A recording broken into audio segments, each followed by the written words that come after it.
We are trying to be reasonable in allowing you to protest. You're quite entitled to protest. You're not entitled to disrupt the proceedings of this House.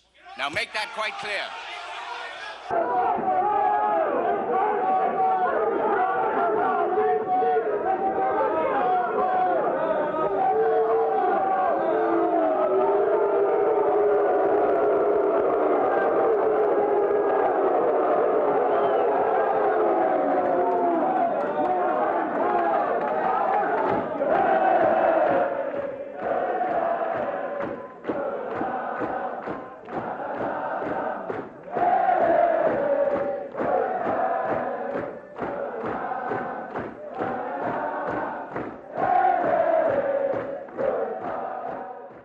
Well, you know, it started back in 1994, and I can remember the call I received from Tom Thompson saying, have you heard about this recent ruling that says the non-union or open shop contractors will not be able to work for unionized contractors? I was basically in shock. That day I lost $200,000 worth of work.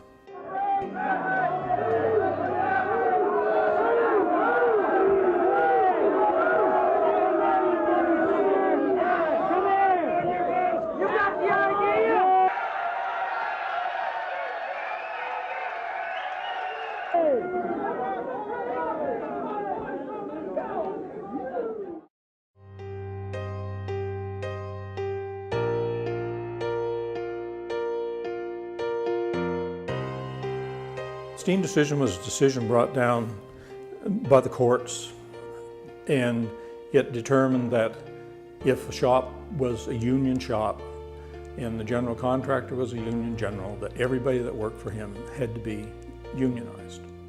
And at the time that it was brought down, there were very few non-union general contractors here.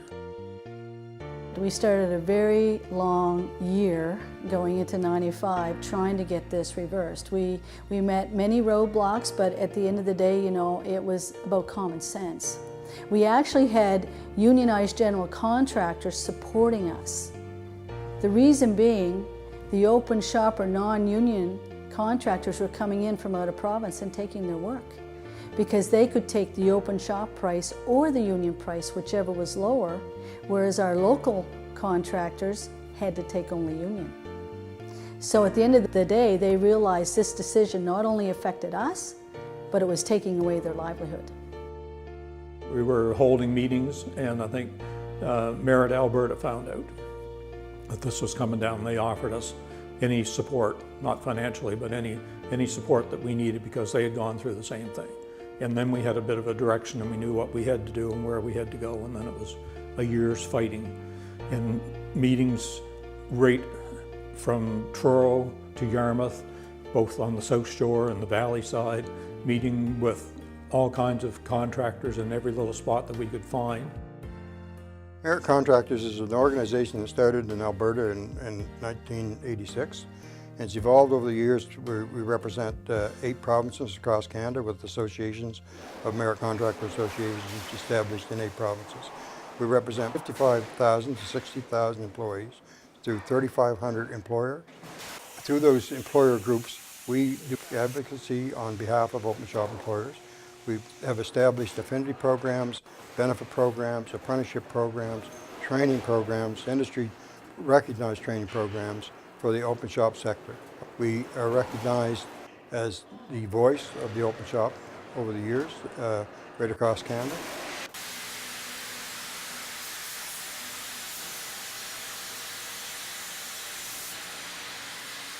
We drove home that small business is the backbone of our province. It's not big business. It's not big unionized business. And it doesn't matter. It wasn't about union or open shop or non-union. It was simply about the right to work. I'm 20 years old. I'm looking to get a job in electrical. I'm a pre-apprentice. I graduated NSCC in 2012. I'm just trying to find a job in my trade. I think from a good refreshment perspective, having David here to really hear firsthand account of some of the challenges he's having, and who knows, it's a good networking opportunity. We have a keen membership board that is interested in apprenticeship, promotion of apprenticeship, and their support apprenticeship all of our members that are involved in apprenticeship support the apprenticeship system. If it keeps going the way it is, I feel like the trades are just going to start killing themselves off because journeymen will be getting ready to retire and they're not going to have their apprentices there to build it back up.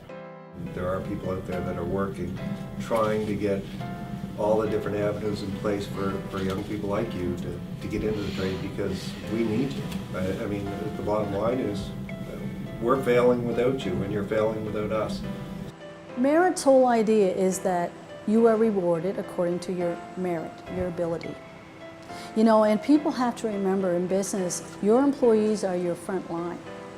We have an excellent benefit package that's a comprehensive benefit package designed for the construction industry, developed by a group of contractors 25 years ago who were interested in developing a program for their employees to ensure they had benefits in group pool benefits.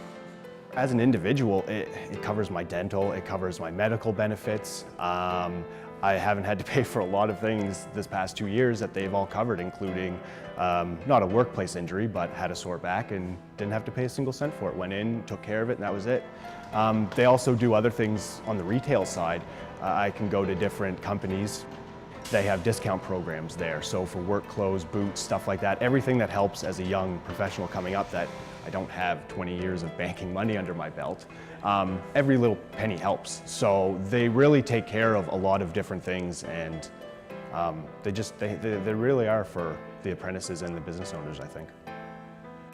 I'd like to thank Merit Contractors for caring about pre-apprentices and trying to find them and trying to help them get jobs in their trade and get their career going. Over the years, we've built a relationship, I think, with the building trade unions. We now sit at the table and we discuss, issues that are industry related and on both sides, and some issues affect both of us different ways. So the union side, they have their agenda and we have our agenda. But we've been able to come to a point where we can sit at the table and agree to disagree and agree to agree on things that are for the betterment of the industry as a whole. They finally realized that merit has its place. We're not anti-union, nor were we ever anti-union. We actually feel that the union has been a huge part of the labor movement in this province. They've succeeded in areas that merit could never have succeeded, but just because you're the first doesn't mean you have to be the only. I'm quite proud of where merit has gone. We do take care of our employees, and merit companies do. We have benefits, we have pensions. We give them everything they need to succeed, and in doing so, we succeed.